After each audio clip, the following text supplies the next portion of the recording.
Ah, ça c'était avant, je l'entends souvent dans les vérifs, tu sais, de dire bah tiens, moi on m'a parlé du feu stop. Bah ouais, c'est vrai. Il y a quelques années, avant 2020, hein, c'était une vérification en 6 points.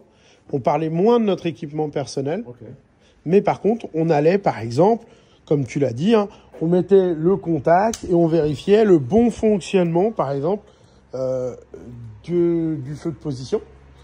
On mettait un coup de frein avant, un coup de frein arrière pour vérifier si les deux contacteurs marchaient. Tiens, vas-y, fais le don.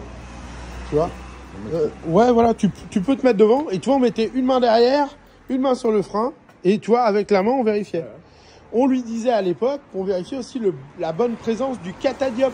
Le catadiop, c'est ce dispositif, tu vois, sous l'éclairage de plaque, qu'il était bien présent et bien fonctionnel. Et on vérifiait aussi l'éclairage de plaque. Toutes ces choses, finalement, qui font que si demain tu pars sur la chaussée et que tu n'as pas vérifié ça, bah, tu prends 135 balles. Ah ouais.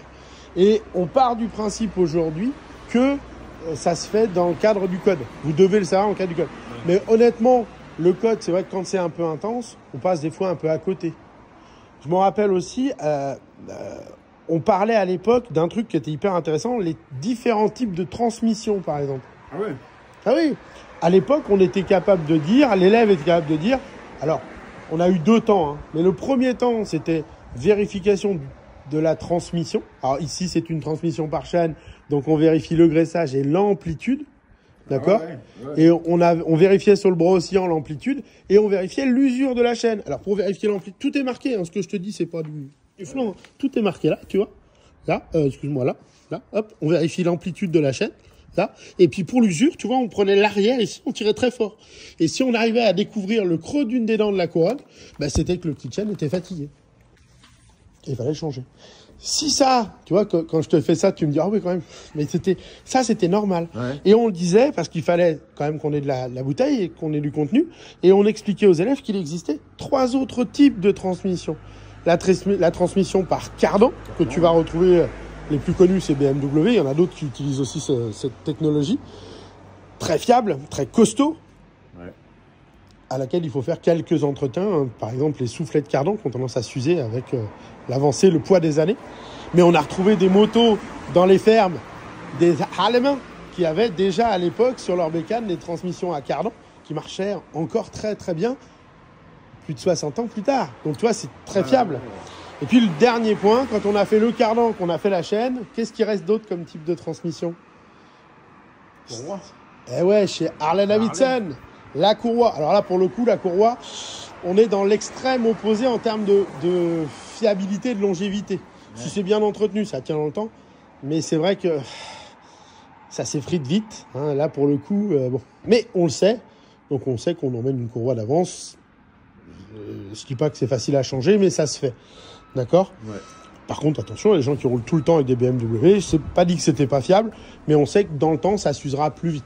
Le bon ratio entre les deux, c'est le kit chain finalement. Parce qu'un kit chain, voilà, c'est assez robuste. Quand il faut le changer, ça coûte pas les yeux de la tête. Et puis, bon, en motocross, par exemple, on le fait assez facilement. Sur des motos type roadster, bah, c'est qu'il faut descendre le bras oscillant, on met plus l'attache rapide. Donc, c'est vrai que c'est un petit peu plus compliqué. Mais tu vois, ce qu'on disait à l'époque, il y avait un peu plus de contenu dans la vérif. Tu vois, on disait, je me rappelle le faire avec les demoiselles, ça c'était, ça prêtait à sourire, parce qu'on leur demandait de faire quelque chose qui n'est pas forcément très facile. On leur disait, tiens, vas-y si tu veux Arnaud, tu mets la moto comme si tu allais la pousser. Voilà, on leur disait, mets 2 doigts de frein avant, ok, fais travailler ta suspension, donc tu sais, avance un peu. Et là, ça nous permet de vérifier quoi, ça, tu sais ? Ce mouvement technique que tu fais là, ça permet de faire travailler quoi ? Les amortisseurs. Donc ça nous permet de vérifier quoi ? Mais s'ils sont bien...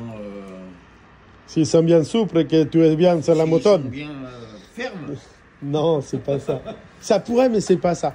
Une des premières pannes sur la moto, qui n'est pas une panne chiante, qui est une panne très chiante, non, c'est une panne à la con, c'est que le pire ennemi de la suspension, c'est le moustique. Parce que quand le moustique est en sens inverse, tu as tous les moustiques belges qu'on a qui sont là, eh bien, en fait, il vient exploser sur, ici, cette partie-là, qui est soit inversée comme celle-là, hein, soit classique.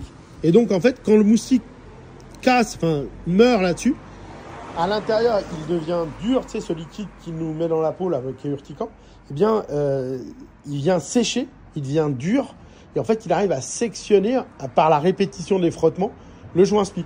Ouais. Donc, à l'époque, on leur disait, bah, faites attention les mecs, si vous roulez un petit peu de nuit, tout ça, pensez, quand vous rentrez, à passer juste un petit coup de chiffon, parce que le moustique, quand il vient juste de crever, un petit coup de chiffon, on n'en parle plus. Et c'est pour ça aussi que les constructeurs, forts de ce constat-là, mettent, tu vois, des déflecteurs. Tu vois, ici, ça empêche que le moustique vienne mourir devant.